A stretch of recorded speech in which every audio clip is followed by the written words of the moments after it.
Pronto, estamos ao vivo. Sim. Cara, ontem o Vicente penou pra fazer isso aqui.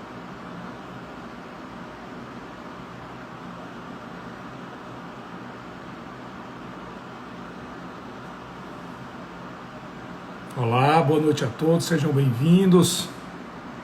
Estamos iniciando nossa live já ao vivo. Por favor, me deem um retorno aí, como que está o som, estão me ouvindo bem? Estão vendo bem? Esse é o 10? Áudio e som ok. Boa noite, Delfonso, Matheus. Sim. Ok, obrigado. Eli, Cláudio, Donizete, MS Filho lá, Héctori, turma boa, Adriana, sejam todos bem-vindos. Hoje vamos ter um papo legal, muito interessante para todos. Deixa eu ajeitar aqui. Isso, fixa aí. Só um minutinho, vou já chamar o Risato. Tá aqui já. Ok, já está aqui. Como que eu chamo aqui ele? Ok. Chamo o convidado.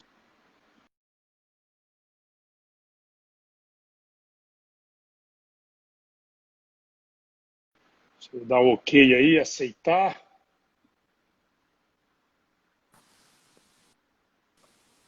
Oi, oi. Oi, Risato. Tô te ouvindo, você tá me ouvindo? Tô ouvindo bem. Você me ouve bem? Ah, então agora pegou, agora tô ouvindo. Agora deu certo. Ótimo, ótimo. Muito bem. Eu tô achando. Você tá. Bom, agora sim. Tudo bem? Tudo bem você? Tudo bem, tranquilo. Tudo ótimo. Cara, primeiro, brigadaço por tirar esse tempo aí pra gente bater esse papo. Sei que tá todo mundo muitíssimo ocupado, mas eu queria trazer você para a gente bater um papo sobre esse assunto que tem interessado muito no momento e você vai nos ajudar muito, viu, Exato? Obrigadão por ter vindo para a gente bater esse papo. Espero que sim. Essa é a minha primeira live no Instagram. Eu já fiz várias e outros produtos. Eu sou analógico, sabe? Sou de uma época da analogia.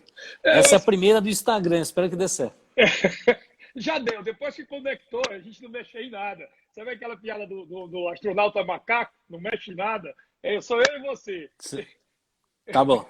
Eu também Tá bom. essa é a minha 10ª. Eu estou aprendendo também, tá, Exato? Eu estou aprendendo. Mas vamos lá, eu Tá começo bom. assim. Eu vou fazer uma apresentação, faço uma apresentação e eu faço um roteirinho aqui para a gente poder explorar todos os assuntos, tá? E a gente seguir um roteiro. Mas, na verdade, a gente vai bater no papo. Vou fazer uma apresentação breve e vou falar hoje com Luiz Antônio Risato Nunes, jurista, professor universitário, escritor brasileiro, foi desembargador pelo Tribunal de Justiça do Estado de São Paulo, formado em Direito pela PUC, mestre e doutor em Filosofia do Direito. Eu não sabia que era Filosofia do Direito, legal. E livre Filosofia docente do em direito. Direito do Consumidor, legal. Livre docente em Direito do Consumidor. Exato, é advogado, professor universitário há mais de 38 anos, escritor, 45 livros publicados, 365 artigos e um mundo de palestras, encontros que ninguém vai colocar aqui. Exato, uma história longa, mas assim, ó, quem te conhece mais de perto, e é isso que eu quero abrir aqui, quem te conhece mais de perto, tem o Risato também, contador de história, um cara bom de papo, um dos caras mais inteligentes que eu conheço pessoalmente, no dia a dia. Corredor, você correu maratona, né? Eu fiz a maratona de Nova York em 1999. Não, 3 horas, 50 minutos, 48 segundos. mas continua correndo até hoje. Continuo correndo para manter a forma, né? A gente tem que. É um Continua vício, correr correndo. é um vício. Quando eu Apre... estou cansado, eu corro para descansar. Apreciador de vinhos, morador entre Portugal e o Brasil.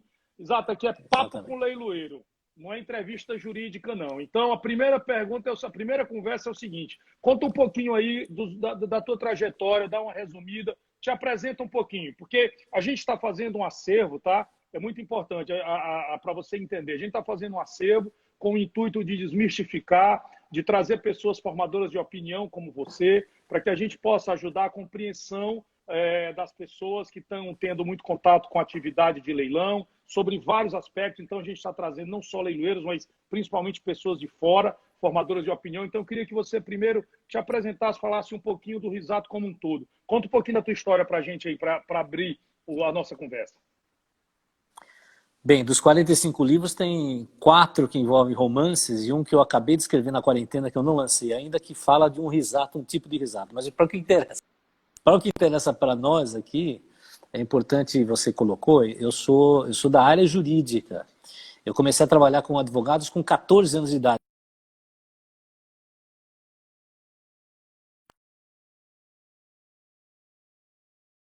Com 14 anos de idade no departamento jurídico do sindicato. Comecei a trabalhar com 14 anos de idade. Então, a minha vida é basicamente direito.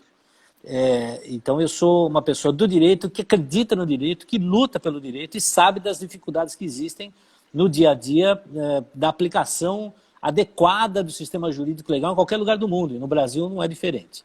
E no Brasil tem algumas peculiaridades que tornam, às vezes, mais difícil a aplicação do direito e às vezes não.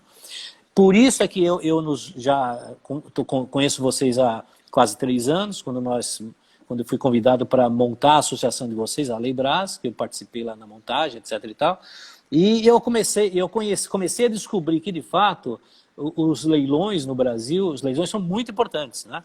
É importante deixar consignado para quem está nos ouvindo, nos assistindo, que o serviço de leilões ele é fundamental por uma série de situações específicas, como, por exemplo, o leilão judicial, ele não existe sem o leiloeiro, e os leilões administrativos, privados, que têm uma função fantástica de distribuição de produtos e serviços com alta qualidade, sem risco jurídico. Isso que eu queria dizer para vocês é importante. São raras as ações judiciais que envolvem problemas com leiloeiros. Sem isso dúvida. É bom deixar claro. Sem dúvida. Você vai esclarecer isso muito, porque eu acho que essa é a exploração que a gente vai seguir hoje aqui. É muito importante você colocar isso, Exato. Eu quero deixar claro, eu trabalhei, eu sou desembargador aposentado, na verdade, desembargador é um título como de mestre, doutor, livre docente, essas coisas, né? Eu sou desembargador do Tribunal de Justiça aposentado e julguei lá, quando estive lá, os 15 anos que eu estive lá, 22 mil processos. Nós nunca julgamos casos que envolvessem leiloeiros. Eventualmente no leilão judicial pode haver um problema lá, porque alguém arremata... Olha que coisa interessante, uma pergunta que eu tinha aqui no meu script para te fazer, já vou pegar esse link aí, é o seguinte, o teu contato, porque isso é interessante, né? Quer dizer, você passou pela tua mão 22 mil processos como julgador, como desembargador, e você não teve nenhum caso, vamos dizer assim, para julgar atos de corrupção, atos de lesão gerados pelo leiloeiro, né? Isso é muito importante. Olha, eu acho que não, eu não lembro. Mas não tem, assim, são poucos profissionais. Eu não lembro. E se tivesse, você lembraria, né? Eu também estou te dizendo, são muito poucos casos. E na verdade o que acontece é que o sistema de leilões, ele é muito controlado, né? Sem ele dúvida, é controlado pelas juntas comerciais, as juntas comerciais. Quer dizer, é um regime que é antigo, muito bem feito. E é um setor que, pelo que consta, pelo que a gente vê, não existe realmente nenhum motivo para que não seja assim. As publicações, os editais, está tudo à mostra, né? Então, realmente, eu acho que é por isso que funciona. E esse é um tema que eu vou abordar muito, mas eu queria, antes aí no preâmbulo, primeiro, eu recebi algumas perguntas, quando as pessoas viram que eu ia falar com você hoje, eu recebi algumas perguntas, eu peneirei algumas, e eu tenho que fazer para você, antes da gente entrar na questão dos leilões judiciais e da relação do direito do consumidor. Porque tem uma pergunta aqui que é o seguinte, cara, como é que vai ficar, não tem a ver com leilão, mas tem a ver com o direito do consumidor e com o momento que todos nós estamos vivendo. Com essa loucura, com o que aconteceu na pandemia, essa pergunta eu tenho que te fazer, porque um monte de gente pediu para te fazer. Com essa loucura que aconteceu, houveram quebras de contratos que não havia responsabilidade lado a lado. Houve um fato inédito na história do direito do consumidor, certo? O que você acha que vai acontecer, Risato? Vai haver uma mudança no direito do consumidor? Você acha que é possível que haja, não só, eu imagino que vai ter que ter uma espécie de tolerância maior pelo julgador, mas você acha que a legislação vai ter que mudar?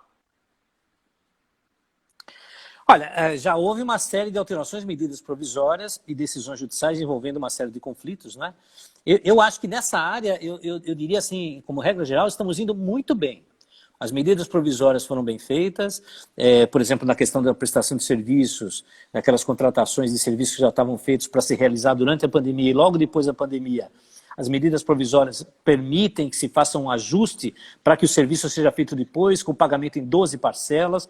Isso é muito bom. Nas escolas, a relação dos estudantes e pais de alunos nas escolas está sendo muito bem resolvida, com descontos que as escolas estão dando para os pais pagarem. Porque, veja, para a gente falar uma questão técnica, não é? Quando nós falamos de direito do consumidor, até rapidamente, só para a pessoa que está assistindo nos entender. O empresário, quando entra num negócio, para a legislação brasileira, como no resto do mundo parecido, mas para a legislação brasileira, o empresário, quando entra no negócio, ele assume o risco da empreitada, é risco dele, Sim. é risco do negócio dele. Então, por exemplo, uma empresa de transporte se estabelece para transporte público e ela tem um risco. Ela tem riscos e acontecem acidentes, caso fortuito. Ou que se fala, ou força maior, alguma coisa que acontece que ela vai ter que arcar. Houve um acidente, ela tem que Porque faz parte da operação dele, certo? faz parte do negócio dele. Parte da operação dele. Se, por exemplo, o motorista de ônibus sofre um infarto e morre, e causa um acidente, isso chama-se um fortuito interno. A empresa de ônibus continua sendo responsável, apesar dela não ter uma culpa direta, que sofreu um infarto, uma pena e tal, e acontece. Ela assume esse risco. Quando esse fortuito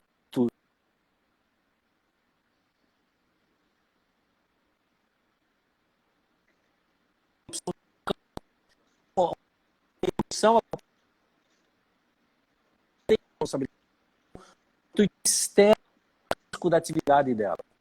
A companhia aérea tem que zelar pelo nevoeiro, pela chuva, mas um furacão não faz parte do risco dela. O que aconteceu com essa pandemia mundial é exatamente um caso fortuito externo. Ele atinge a relação jurídica de consumo dos dois lados. Ela afeta o consumidor, que perdeu o emprego, não tem mais como pagar, está com problemas de caixa, e atinge o empresário que não tem como exercer a atividade, fornecer o serviço. Quer dizer, todos os princípios então, que seguram o direito do consumidor e essas relações, eles foram atingidos, né? Os próprios princípios, não é isso, Gustavo? Atingidos. Exatamente.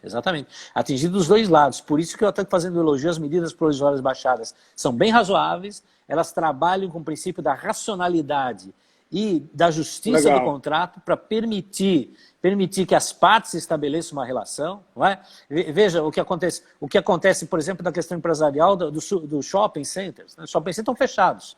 Os lojistas teriam que pagar aluguel. Não tem lógica. Como aluguel se ele não está tendo atividade? É preciso estabelecer entre as partes ali uma relação em que os prejuízos sejam negociados, porque o prejuízo atinge os dois.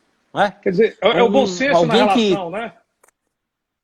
É o bom senso, é o sistema de racionalidade que o sistema jurídico tem brasileiro. E a razoabilidade que a lei do consumidor quer que seja aplicada ao caso concreto. E como julgador, você, claro, é simplesmente uma opinião. Como julgador e como membro do Judiciário brasileiro durante tantos anos como você acha que essa sensibilidade vai ser percebida pelos julgadores? Ela está sendo percebida?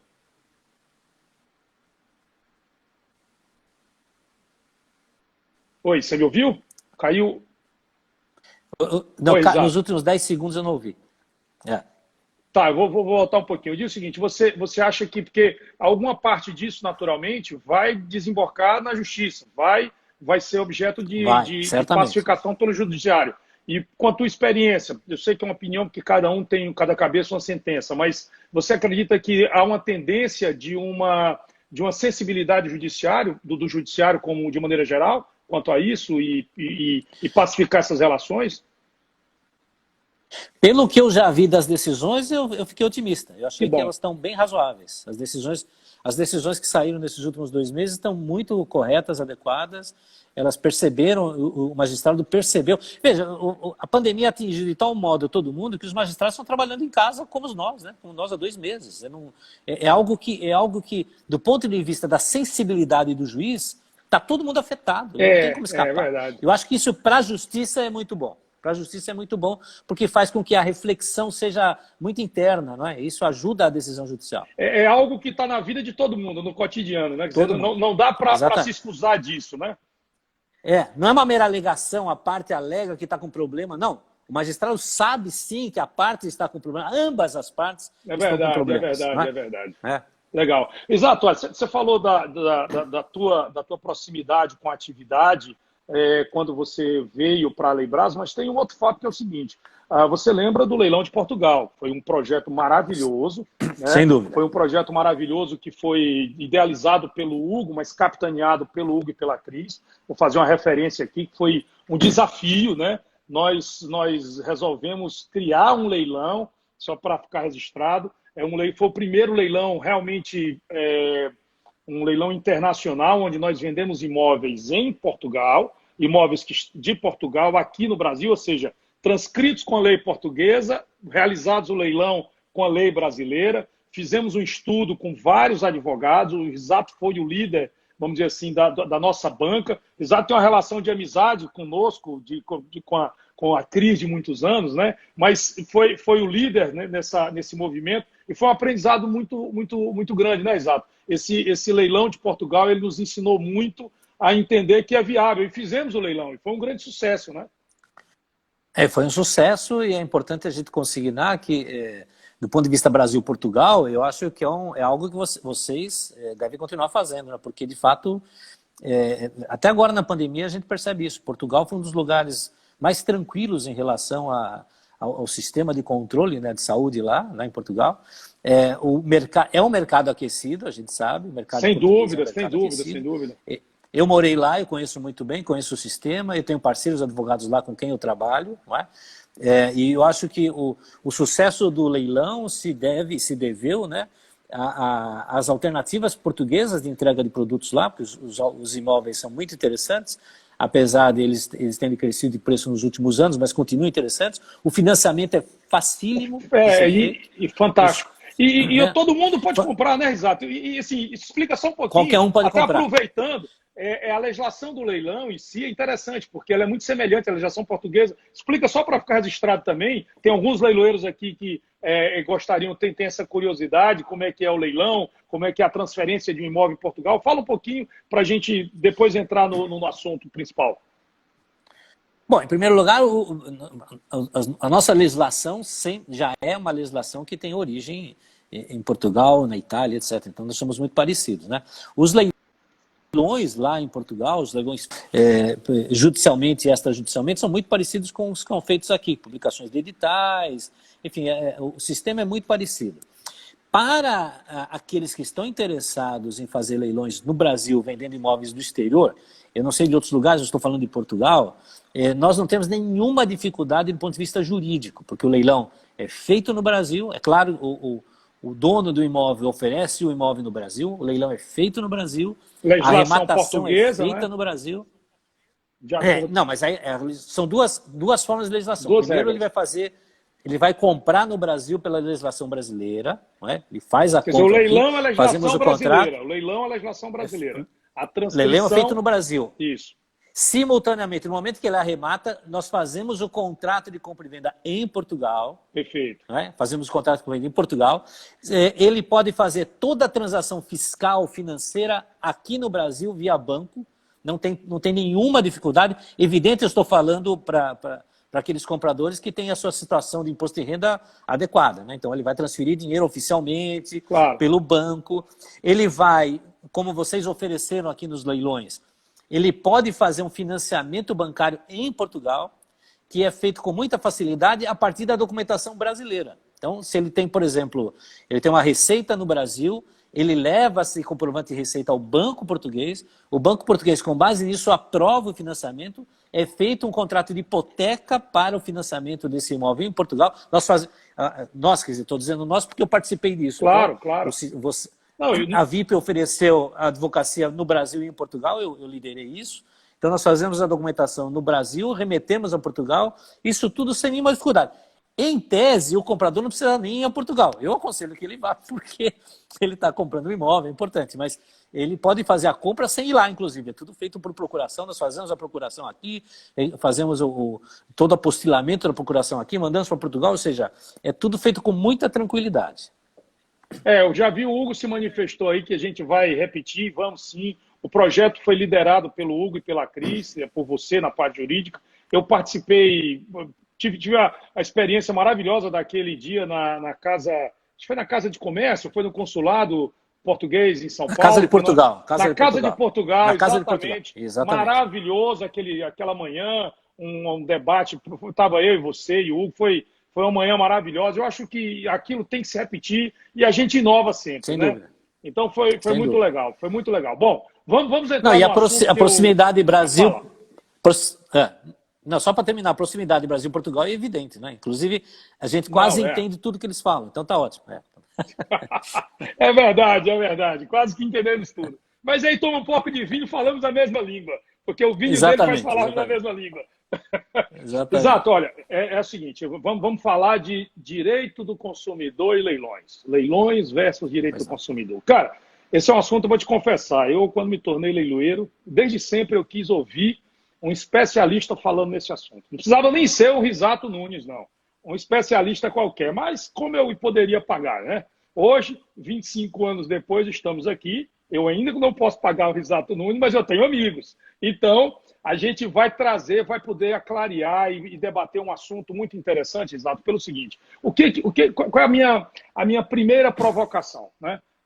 Nós temos uma relação baseada em edital público, certo? O edital público permite o leilão um diferencial único no mercado. Quer dizer, você vai trazer regras, tanto ele judicial como ele extrajudicial. A primeira pergunta para provocar a nossa discussão, né? Quer dizer, o leilão judicial pode ser alegado relação de consumo no leilão judicial? Bom, na verdade é o seguinte, do ponto de vista estritamente do direito do consumidor, nós temos um fornecedor. Se estivermos falando do leilão judicial, o leilão judicial tem todo um procedimento próprio em que a pessoa comparece ao processo e faz lá a sua arrematação, se habilita, etc. e tal. Do ponto de vista prático, vamos deixar claro, isso não afeta muito a relação, porque aplicando-se o Código do Consumidor ou o Código Civil, e também a parte processual civil, no caso de leilão judicial, aquele que arremata está completamente garantido. Então, do ponto de vista do leilão judicial, ainda que não se aplique o Código de Defesa do Consumidor, aquele que arremata tem toda a garantia do sistema legal e processual que está em vigor. Né? É feito edital, os editais são controlados, é controlado pelo juiz, pelas partes, enfim, é muito... O leilão judicial é muito correto, bem feito Então, isso é muito importante, esse destaque, porque a gente tem tentado muito aculturar. Eu acho que é o nosso desafio aqui. Ontem eu fiz uma live com o Benvenuti, foi um dos caras que fez a XP lá atrás, ele fez uma comparação muito feliz, eu dizendo assim, cara, Benvenuti, eu estou tentando, com alguns outros colegas, democratizar, catequizar, informar leilão no Brasil para as pessoas, porque as pessoas têm muito preconceito, muito desconhecimento.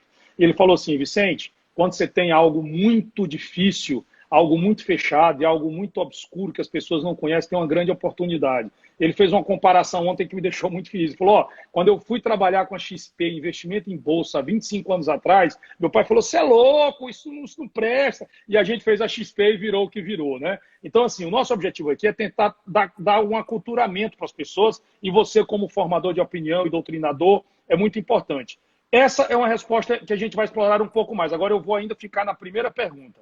E quando, por exemplo, a relação de consumo pressupõe o quê? O fornecedor, regularidade e tal. Quando eu tenho no extrajudicial, por exemplo, eu vou te fazer uma outra pergunta aqui. Eu tenho, por exemplo, um leilão de banco seguradora, não é fornecedor. É um leilão onde é o subproduto de um financiamento, ou de um financiamento imobiliário, ou de um seguro, que é um salvado. Quer dizer, não é o objeto fim. Então, a gente tem visto muito julgado nesse sentido, de que ali não há relação de consumo. Isso o que se pode falar mais próximo de uma jurisprudência consolidada seria isso. Eu quero ouvir tua opinião. Do outro lado, eu tenho uma outra pergunta. E quando uma loja, por exemplo, que é sim uma fornecedora, e ela diz, eu quero leiloar alguns produtos, aí eu tenho uma relação de consumo, como é que eu poderia entender isso?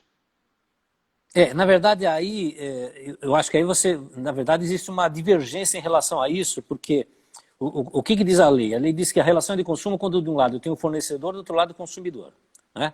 É isso que diz a lei, basicamente. Então, alguém que fornece algum produto ou um serviço, ou uma alocação de um bem, e alguém que adquire um produto ou serviço, para uso próprio ou para uso de terceiro. né? Feito isso, está estabelecida a relação de consumo, independentemente da legislação aplicável. Porque, por exemplo, quando o consumidor faz um seguro da residência dele, aplica-se a legislação que envolve seguros, mas o Código de Defesa do Consumidor intervém ali na relação, por exemplo, a relação de consumo com as regras das seguradoras e tal, como as outras leis. Então, se nós estamos diante de uma oferta particular, feita por uma empresa, ou por um leiloeiro, ou por uma loja, ou por um banco, e essa oferta é entregue ao mercado como algo a ser adquirido, um leilão com ordem qualquer, é possível enquadrar no Código de Defesa do Consumidor. Então, o que existe aí até hoje não ficou muito definido, tem gente dizendo de um lado e gente dizendo do outro. O que eu queria deixar claro é que, independentemente disso, as regras aplicáveis, elas dão uma garantia enorme àquele que vai participar do leilão, quer comprando, quer oferecendo para vender num leilão privado, como vocês fazem. Não é? Perfeito. Então, o que vai acontecer? Aquele que faz um leilão privado, tem um automóvel e quer vender, se ele é uma pessoa física e quer vender um automóvel e põe isso à venda, aquele que compra, a relação não é de consumo ali. Ela não é de consumo.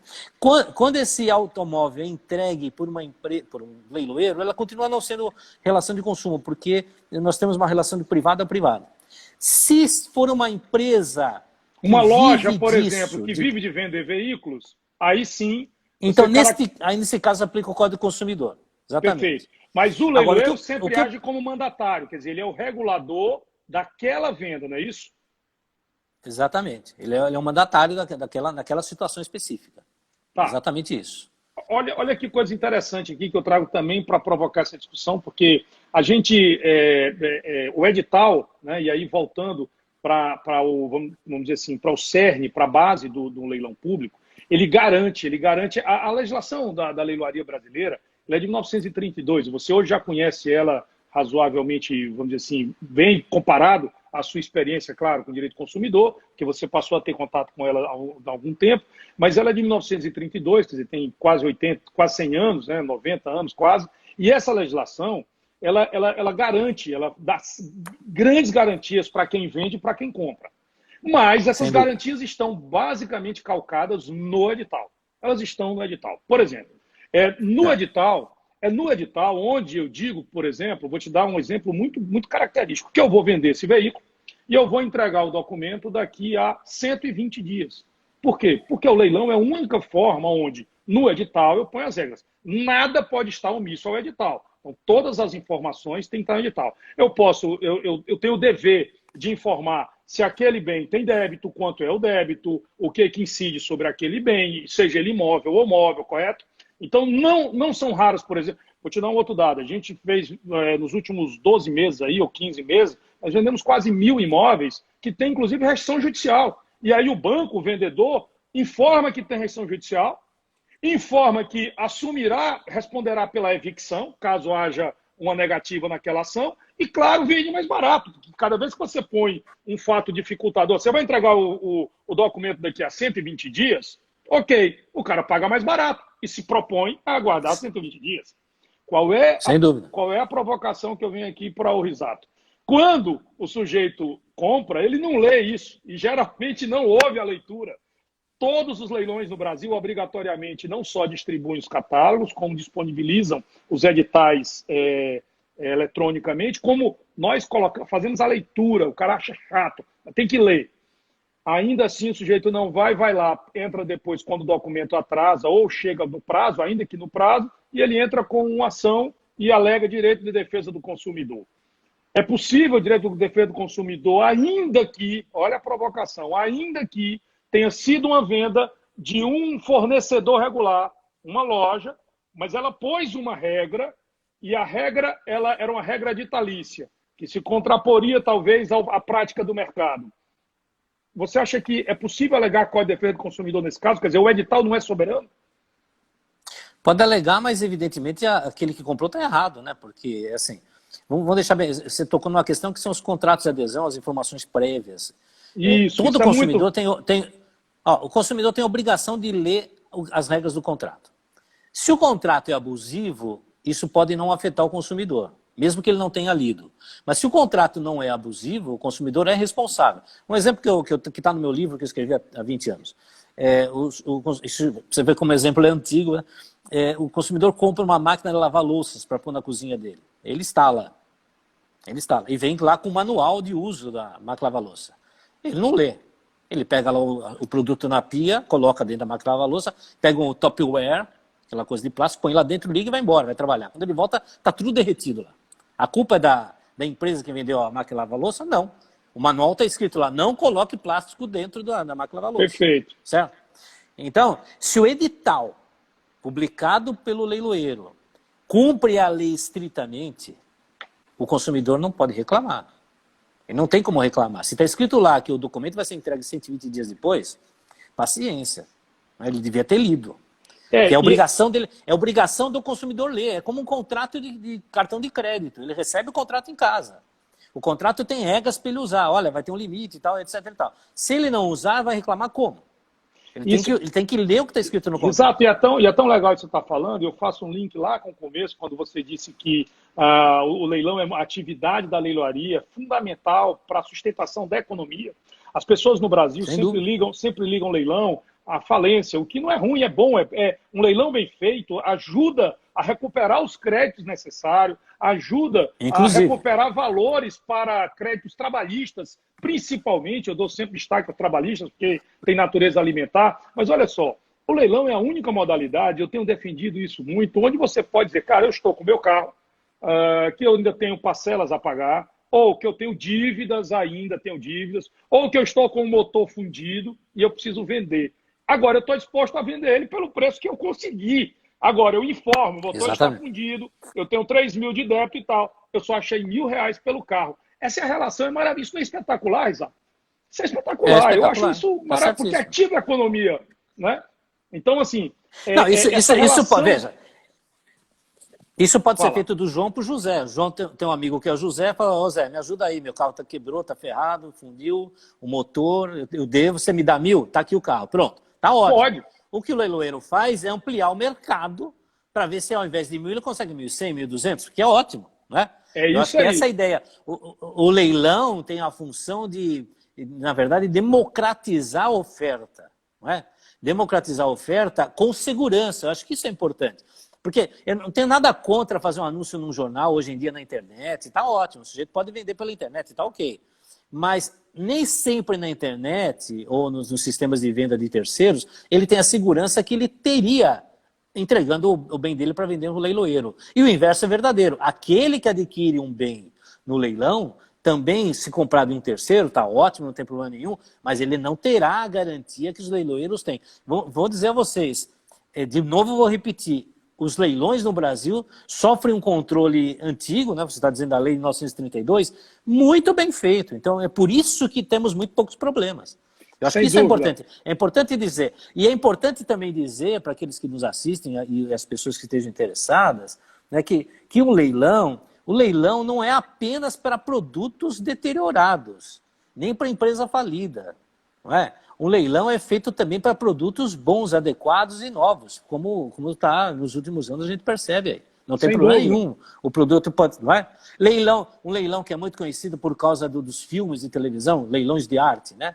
Os leilões de arte são sempre de produtos muito bons. E fora do Brasil, exato, fora do Brasil, o que vai para leilão é o que é de melhor. Se você tem se você tem algo muito exclusivo, ninguém vende para ninguém diretamente. Você vende no leilão. Exatamente. Enquanto os grandes carros no mundo são vendidos por leilão. Então, assim, a gente precisa aculturar isso, né? Quer dizer, isso que eu estou trazendo aqui é falando o seguinte, cara, é uma atividade que, se for compreendida pelo brasileiro, e assim, todos os problemas que você encontra hoje é que o cara, mas eu comprei no leilão e eu tive um problema. Eu comprei no leilão, cheguei lá, eu não tive garantia no carro. É porque o cara não leu o edital, não conhece que a regra daquele leilão não tinha garantia. Não tinha garantia. Exatamente. Outra, muito menos cultura. E acontece fora do leilão também. Isso não é por causa do leilão. O leilão não é culpado disso. O leilão tem nada a ver com isso. Não é. Eu vou reforçar. É ao contrário, o leilão tem lá um documento que garante as condições da venda. O que nem sempre acontece se ele for no... Não tem nada contra o lojista, está ótimo, o lojista faz o papel dele, mas não acontece que ele não vai no lojista, que ele vai conversar com o vendedor falar, entre aspas, um malho e tal, tudo bem, faz parte do negócio, o mercado é assim. Mas o leilão, ele tem uma garantia expressa documentada, isso é fundamental. Não, isso que você está trazendo é interessante pelo seguinte, você como um dos maiores juristas, doutrinadores brasileiros na área do consumo, aliás, consumo sem dúvida alguma é o maior, mas eu digo o seguinte, olha quanta norma, quanta regra você tem para um leiloeiro exercer atividade, né? Quanta regra, Exatamente. quanta norma, quanta rigidez, quanta fiscalização. Eu costumo dizer que para a gente ser honesto não é suficiente, não. Tem que manter-se e comprovar mensalmente que é honesto, né? Que está agindo direito. Exatamente. Então, é um desafio muito grande a gente trazer isso para a população, né? É um desafio muito grande. Eu acho que os editais são muito como é que eu posso dizer, são fundamentais para isso. Essa visão que você está trazendo, Risato, ela me leva a colocar uma outra coisa, o seguinte, você acha que teria alguma forma, você como um conhecedor do mundo jurídico, que a gente pudesse, aí eu falo a leiloaria, a atividade como um todo, tornar isso mais conhecido das pessoas, fazer com que as pessoas saibam que é o seguinte, cara, leilão é uma modalidade. Agora, dentre as modalidades, é a mais fiscalizada, a que você pode vender teu bem, nunca você vai poder oferecer para tantas pessoas com uma maneira tão segura. Como a gente poderia fazer isso? Você acha que, sei lá, procurar alguns meios ou simplesmente falar mais, dar transparência? O que você acha? O que você sugeriria? Bom, nós estamos numa sociedade capitalista no século XXI, né? Então, é assim, eu não vejo nenhum impedimento para que os leiloeiros e até a associação, né, até a Leibras, né, eu não vejo nenhum impedimento para que uma associação de leiloeiros, o sindicato de leiloeiros, os leiloeiros, façam publicidade mostrando o seu negócio. Não há nenhum impedimento para isso. Aliás, muito pelo contrário. Hoje em dia, em termos de pandemia, se pode fazer uma publicidade pela internet. É muito bem-vinda, eu acho. Não é? O sistema de publicidade é controlado legalmente, mas é só fazer. Na verdade, eu acho que vocês deviam, porque até vou dizer no meu caso, eu, de novo, vou repetir no começo da minha fala. Eu conhecia leilões, só os leilões judiciais. Eu fui conhecer os leilões extrajudiciais a partir do contato com vocês e percebi a abrangência desse mundo. Eu acho que, então, na minha opinião, falta um pouco de marketing. Não é? Marketing no bom sentido, porque tem todo tipo de marketing, mas marketing no bom sentido de dizer, olha o que nós fazemos, nós trabalhamos assim. Exato, quando exato. Você e agora eu vou aqui. abordar... Eu acho isso fundamental. Você está falando um troço, eu vou trazer aqui um outro fato que é o seguinte. Isso tanto é verdade, isso é vamos dizer assim, dos pontos fundamentais que me fez começar a fazer essas lives e convidar pessoas para tratar desse assunto. Isso é tão verdade que a gente começou agora... Você está me ouvindo? Oi. Estou ouvindo. Oi, deu uma travada. Estou ouvindo. Mas estou ouvindo. Você está ouvindo? Tá.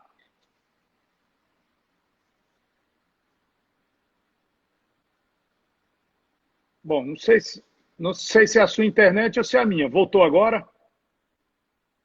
Estou te ouvindo, pode falar. A minha está funcionando aqui, Zé. Estou me vendo. Vamos lá. Pronto, bom, o que eu estava querendo... Tá. Pode falar. O que é importante que eu queria também trazer aqui à baila? A gente teve agora, exato, com essa questão da pandemia, a descoberta de que todo mundo está em casa e as pessoas estão procurando leilão no mundo digital. Procurando muito, mas houve um aumento brutal. Muita gente procurando informação sobre leilão, tanto para vender, quanto para comprar, como para ter oportunidade de negócios. E leilão como você bem disse, a gente tem divulgado muito, uma grande oportunidade de você vender seus bens, você fazer dinheiro com seus bens de maneira bem transparente.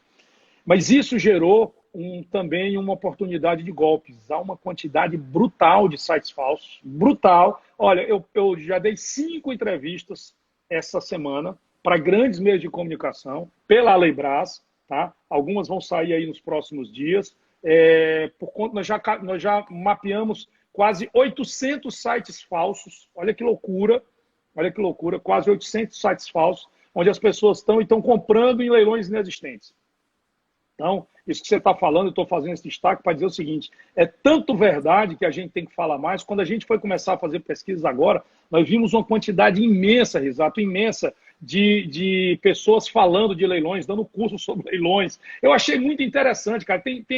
Tem assessorias com 100 mil seguidores dizendo como ficar rico comprando em leilões. Eu achei isso o máximo. Eu só preciso saber se é gente séria, eu até acho que seja. Depois eu vou procurar essa turma toda, porque assim, há um universo e nós, que amamos, que vivemos, que divulgamos, não falamos, né? A gente não divulga muito isso, a gente não faz muito esse trabalho. Agora, me fala uma coisa, ainda voltando um pouco à questão da relação de consumo, você acha que a legislação hoje, em relação aos leilões judiciais, por exemplo, que você, tanto como advogado, como julgador, na sua época de desembargador, você sabe que a gente teve um avanço muito grande com a mudança da antiga concordata, hoje para recuperação judicial, né? E agora, talvez o Brasil nunca vá ter tanta demanda, a gente não sabe, mas o que se percebe é que pode haver uma demanda muito grande no aumento das recuperações judiciais e eventuais falências, e aí a leiloaria, mais uma vez, tem que ser muito eficiente, tem que ser muito presente para poder ajudar a sociedade nesse momento. Você percebe essa mudança e a legislação, você acha que ela está adequada com o que você conhece dessa legislação, dessa parte da legislação? Não, nessa parte eu não faria nenhuma observação, acho que está muito bem adequado. Nos últimos anos, a transformação dos editais de papel em virtual no sistema judicial melhorou muito, né, o funcionamento. Os processos se tornaram virtuais, isso facilita muito o controle e a maneira de fazer. O sistema de recuperação judicial está andando muito bem. Eu torço para que não aconteça isso. Evidentemente, essa é uma crise.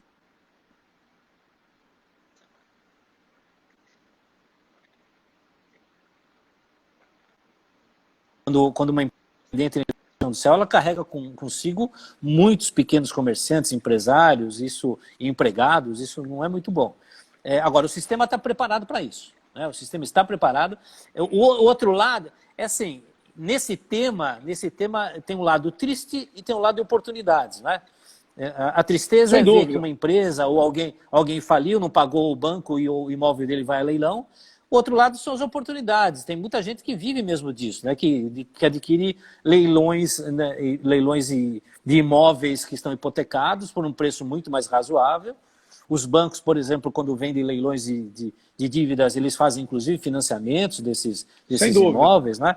Então, infelizmente, esse é um mercado que tem de um lado uma tristeza e de um lado uma oportunidade. Mas o sistema é muito bem arrumado, eu não mexeria em nada, eu acho que ele funciona direitinho. Aliás, também no extrajudicial, acho que funciona muito bem. Eu concordo com você plenamente, tá? A gente que vive nisso há já mais de 2 décadas tem exatamente essa mesma percepção, a legislação é muito adequada, ela foi inclusive atualizada, vamos dizer assim, em 2015, trazendo as regras para o mundo digital, né? Então a gente tem exatamente essa percepção. E tem uma coisa que você está falando aí, que eu acho que é muito importante, é que na América, quando tem uma falência, né, quando o cara quebra e tal, rapidamente os bens são leiloados, vendidos, encerra, e o cara retoma a vida, né? Aqui no Brasil, às vezes, precisava ter essa agilidade, né? Porque se você usa o leilão para rapidamente liquidar, recuperar, sana, o cara está limpo, continua a vida, né? Vai empreender de novo, né?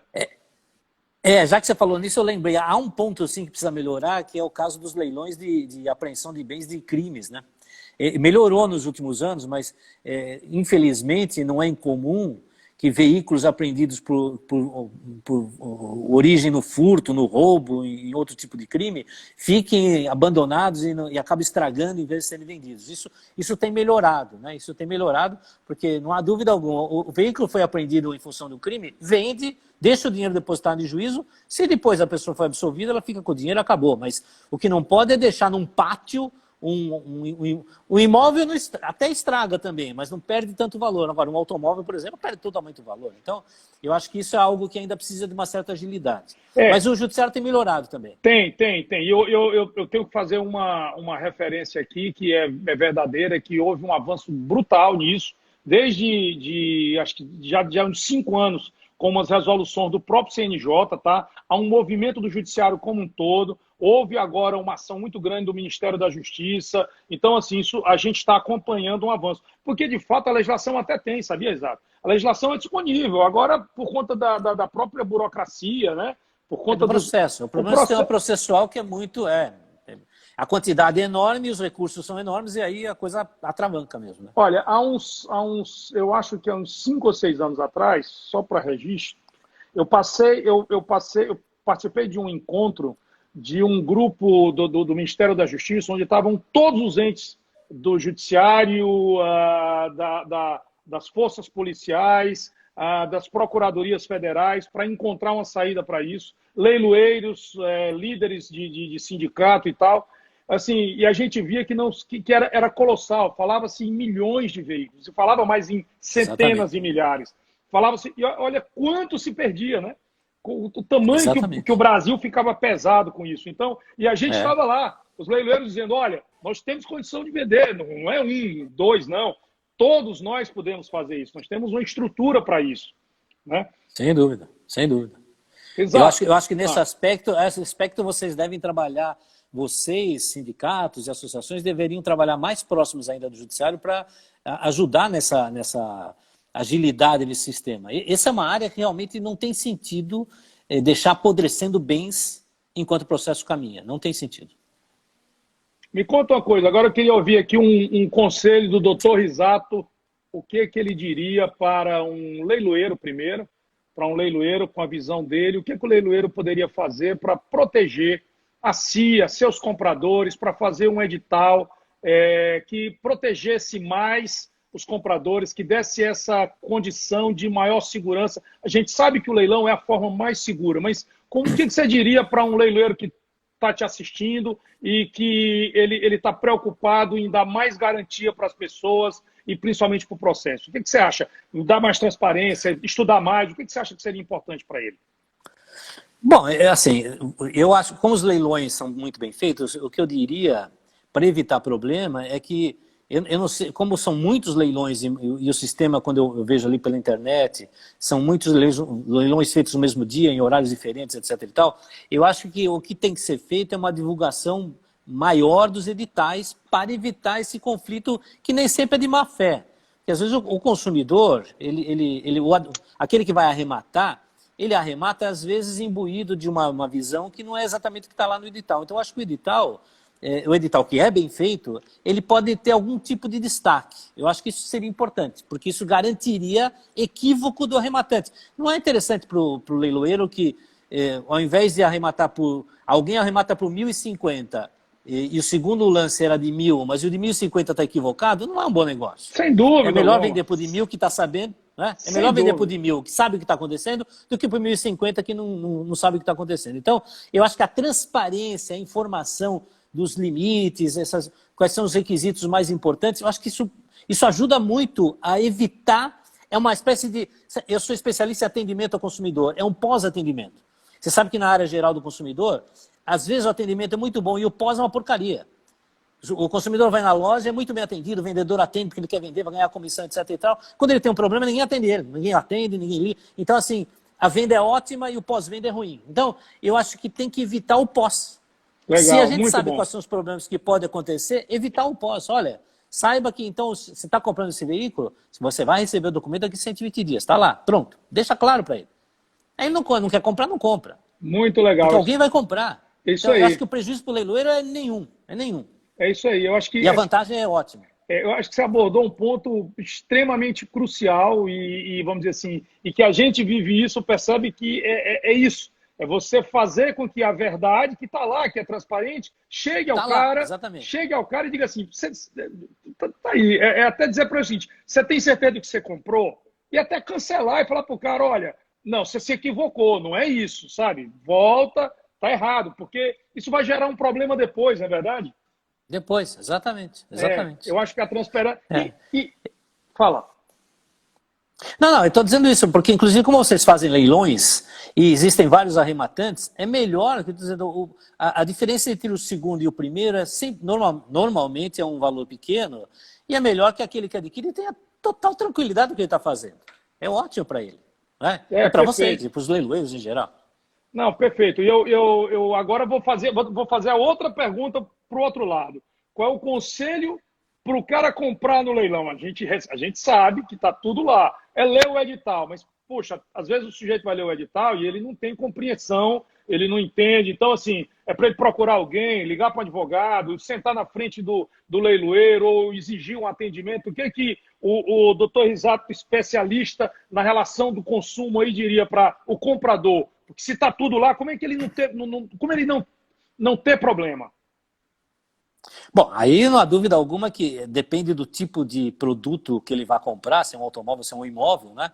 Mas, evidentemente, eu tenho um artigo que eu já publiquei mais de uma vez, que no Brasil é muito engraçado, né?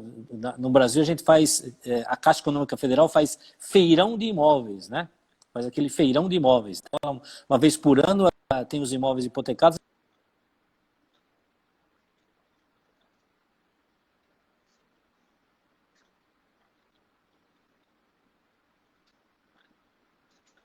Tô ouvindo claramente, tô ouvindo.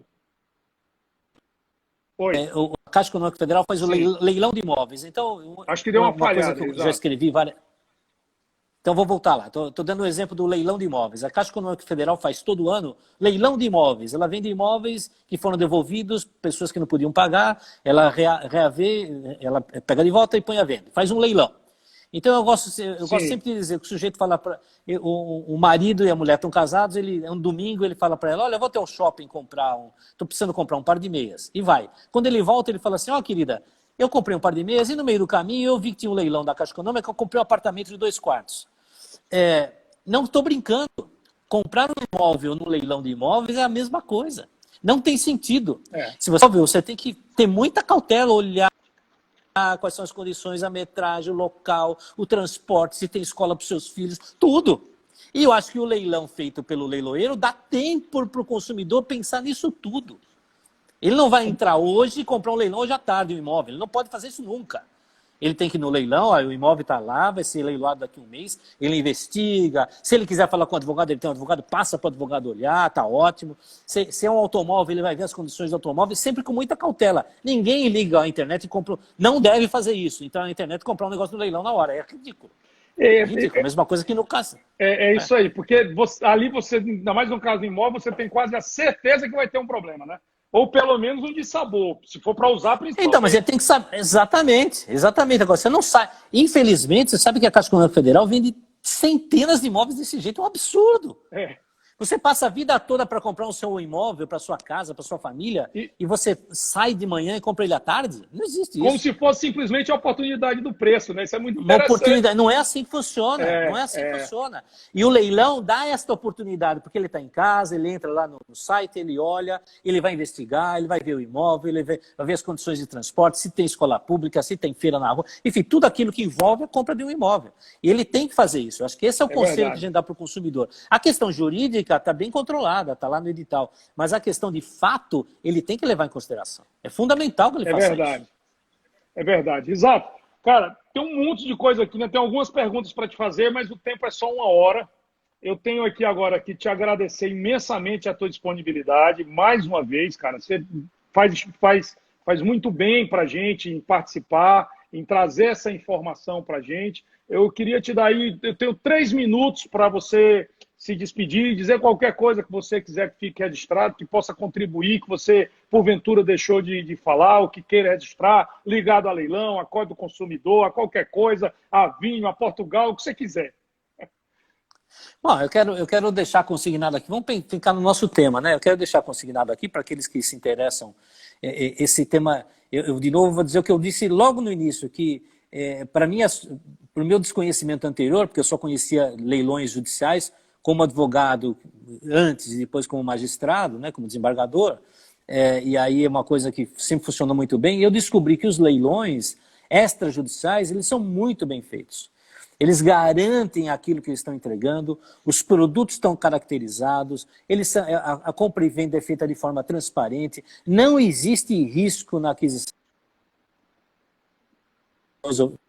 extrajudiciais. Então, eu acho que é preciso que cada vez mais aquele que está interessado em fazer uma aquisição ou uma venda, ele se interesse por esse meio de transmissão de venda de produtos, tanto para vender quanto para comprar, porque eu acho que isso vai se expandir e é muito bom. Dá para fazer bons negócios Ou tem gente que compra e vende para fazer negócios, ou porque está na hora de trocar o automóvel, está na hora de trocar o imóvel, quer comprar um novo imóvel para morar e assim por diante. Então, me parece que eu preciso deixar claro que esse é um setor muito importante da economia e que anda muito bem. Anda muito bem. Pô, exato. Maravilha. Melhor do que a encomenda. A leiloaria brasileira agradece. A leiloaria agradece. Você dizer isso de maneira franca e verdadeira, assim, nos engrandece e aumenta a nossa responsabilidade.